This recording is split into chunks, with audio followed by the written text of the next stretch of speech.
ब्रह्मा मुरारी त्रिपुरांतकारी भानु शशी भूमिसुतो बुधश्च गुरुश्च शुक्र शनिराहु केतव कुर्वन्तु सर्वे मम सुप्रभातम।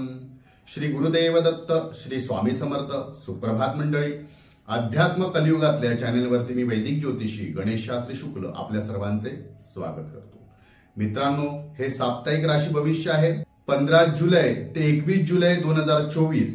हे साप्ताहिक राशी भविष्य प्रत्येक राशीचं असणार आहे। मित्रांनो, अजूनपर्यंत आपण हे चॅनल सबस्क्राईब केले नसेल तर सबस्क्राईब करा, लाईक करा, शेअर करा, बेल आयकॉन दाबा, जेणेकरून कुठल्याही ग्रुपवरती लिंक येण्याची वाट पाहावी लागणार नाही।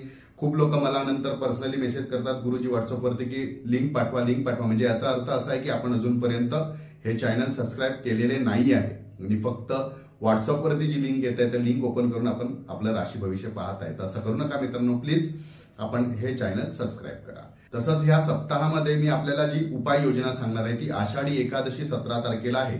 त्या 17 तारखेच्या आषाढी एकादशीला खूप महत्त्व असतं मित्रांनो, कारण ही आषाढी एकादशी आणि कार्तिकी एकादशी या दोन एकादशी केल्याने वर्षाच्या 24 एकादशींचं आपल्याला पूर्ण फल प्राप्त होतं आणि महाविष्णूंची या जगत पालनाची, या जगन्नाथाची सगळ्यांवरती कृपा दृष्टी होते। कारण सांसारिक सुख किंवा इतर सुखांसाठी महाविष्णूंची उपासना खूप गरजेची आहे। सांगतात ना, आकाशात पतितं तोयम यथा गच्छति सागरम सर्वदेवम नमस्कारम केशवम प्रति गच्छति। आणि त्या विष्णूपर्यंतच ही सगळ्यांची उपासना जाऊन पोहोचते। त्यामुळे मी ही जी उपाययोजना सांगणार आहे, उपाय सांगणार आहे, ते नक्कीच आपण आपल्या राशीप्रमाणे नक्की करा, त्याचा अनुभव घ्या। आपण काय करतो मित्रांनो, आपल्या राशीप्रमाणे म्हणजे त्या सप्ताहामध्ये ज्या काही सण व्रत वैकल्य येतील त्यानुसार मी तुम्हाला तुमच्या राशीप्रमाणे सर्व व्रत वैकल्य सुचवत असतो। काही करायची उपाययोजना, पूजा अर्चा, तर याचा आपल्याला निश्चित लाभ होतो। कारण येणं तेन प्रकारे आपल्याकडनं त्या आठवड्याचं राशी भविष्य ऐकता ऐकता त्या सप्ताहात येणाऱ्या काही महत्वाच्या गोष्टी असतात, सण असतात किंवा इतर काही गोष्टी असतात, त्या व्रतांचा आपल्याला चांगला उपयोग करून घेता येतो। आपल्याला ते व्रत करता येतं आणि त्याचं पूर्ण फल प्राप्त होतं। आषाढी एकादशी आणि गुरुपौर्णिमेच्या सर्वांना हार्दिक हार्दिक शुभेच्छा। आपल्या गुरूंचे आपण दर्शन घ्या, आशीर्वाद घ्या।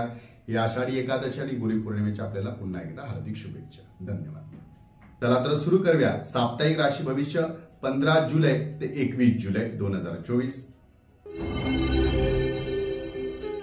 मकर राशी, या सप्ताहात किंवा पुढे काही दिवसात, मागच्या वेळी पण मी तेच सांगितलंय, आपलीच लोक काहीतरी कटकारस्थान करून आपल्याला कमीपणा दाखवण्याचा प्रयत्न करणार आहे। म्हणजे कमीपणा म्हणजे काय होणार आहे, तर आपल्या कामाने आपलं नाव लौकिक होत आहे किंवा आपल्याला पुरस्कार मिळत आहेत किंवा कुटुंबामध्ये आपला जय जयकार सध्या होतोय, लोक तुमचे म्हणजे तुम्हाला बरं बरं म्हणतायत किंवा आपला मोठेपणा होतोय ना आता सध्या आपल्या चांगल्या कामामुळे।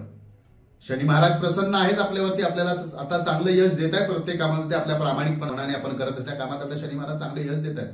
आधी जो काही त्रास झालेला आहे त्याचा तर थोडा त्रास कमी होत आहे आपल्याला, पण चांगलं जे होत आहे हे चांगलं थोड्या लोकांना पाहावत नाहीये। तर त्यामुळे आपलीच लोक काहीतरी कटकारस्थाना करून आपल्याला घालून पाडण्याचं किंवा आपलं नाव बदनाम होण्याचं किंवा तत्सम काही गोष्टी कटकारस्थान करू शकतात। तर अशा व्यक्तींना आपण आधी सुद्धा ओळखलेलं आहे, आपल्याला माहिती आहे ना की ते लोक कोण आहे, पण तरी सुद्धा त्यांच्याशी आपल्याला संबंध ठेवावा लागतो। तर अशा लोकांपासून आपल्याला थोडंसं लांब राहणं किंवा सावध राहणं किंवा ते करत असलेल्या एखाद्या हालचालीवरती बारीक लक्ष ठेवणं खूप गरजेचं आहे। तर ह्या सगळ्या गोष्टी आपल्याला दिलेल्या आहेत ते पाळा आपण। त्याचबरोबर एखाद्याला आपण प्रॉमिस जर केलं असेल, वचन दिलेलं असेल, ते सुद्धा पाळण्याचा प्रयत्न करा। उगाच कोणाला आश्वासनं किंवा वचन, कमेंट, प्रॉमिस करायला जाऊ नका। अशाच काही गोष्टीतून त्रास होऊ शकतो पुढे। आपल्या क्षमतेनुसार आपल्याला जे काही करावे लागेल त्याच्याने आपण करा, आपल्या क्षमतेने करा। थोडा शारीरिक दुखापत सुद्धा होऊ शकते या सप्ताहामध्ये। आरोग्य पाहूनच मोठी कामे, मोठ्या कामाची जबाबदारी याचा स्वीकार करा।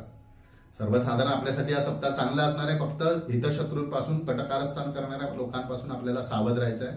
वादविवाद त्यांच्याशी घालायचे नाही, आपल्याला नाव काढायला तरी त्याच्याशी बोलायला जायचं नाहीये। लांब राहण्याचा प्रयत्न करा। योग्य वेळी, योग्य काळ आला, योग्य वेळ आला की त्या व्यक्तीला त्याची शिक्षा त्याला देव नक्कीच देईल। परंतु आपण त्याने तसं केलं म्हणून मी त्याला असंच करून दाखवेन, मी त्याचं असंच करेन, असं आपण काही करायला जाऊ नका। थोड्या गोष्टी देवावर सोडून आता मी माझ्या राशी भविष्य म्हणजे जे सांगतो त्याप्रमाणे मी तुम्हाला सांगतो, कुठे कुठे कधी कधी काय करायचं तितकंच करा।